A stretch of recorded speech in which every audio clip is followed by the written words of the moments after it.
रज़ी अल्लाह अन्हु ने गैर मामूली खिदमत अंजाम दी। और हज़रत अबू बकर सिद्दीक़ रज़ी अल्लाह अन्हु की एक और अजीम खिदमत जिसे तारीख कभी फरामोश नहीं करेगी वो है जमा कुरान। आपको मालूम है कि कुरान मजीद जिस तरह एक बुक की शक्ल में हमारे पास मौजूद है, प्यारे नबी के ज़माने में इस तरह बुक की शक्ल में मौजूद न था, बिल्कुल नहीं था। आसमान से वही आती थी, जो आसमान से आने वाली वही प्यारे नबी सल्लल्लाहु अलैहि वसल्लम सहाबा को बुलाते, जो लिखना जानते थे कातिबीन वही आसमान से आई वही को लिखवा देते थे।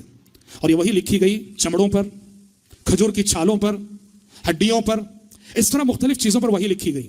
और याद रहे कि वही लिखे जाने के साथ साथ जो आसमान से वही आती थी खुद प्यारे नबी को हिफ्ज हो जाती और सारे सहाबा उसको याद कर लेते थे। तो कुरान दो तरह से महफूज हुआ, एक तो सीनों में बहड़ हुआ, लोगों ने उसको हिफ्ज किया, और दूसरे राइटिंग में महफूज हुआ।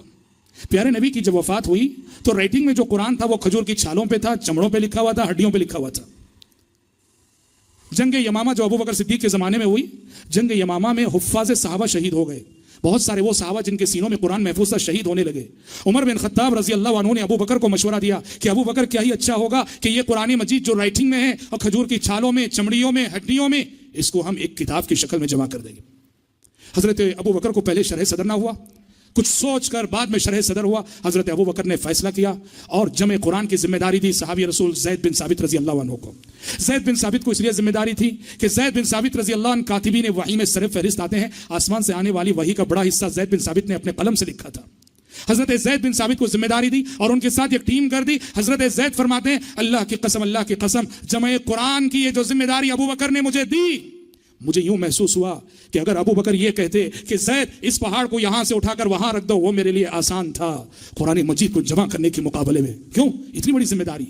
डर रहे थे, कांप रहे थे। अल्लाह का कलाम है, कहीं कोई आयत छूट ना जाए, चूक ना जाए। लेकिन सुभान अल्लाह पूरी जिम्मेदारी के साथ, पूरी अमानतदारी के साथ इस कमेटी ने कुरान मजीद को जमा किया। उसकी अलग तफसीलात हैं, मैं तफसीलात में जाना नहीं चाहता। और इस तरह किताबी शक्ल में कुरान मजीद आया जो अबू बकर सिद्दीक रज़ी अल्लाह अन्हु का कारनामा था।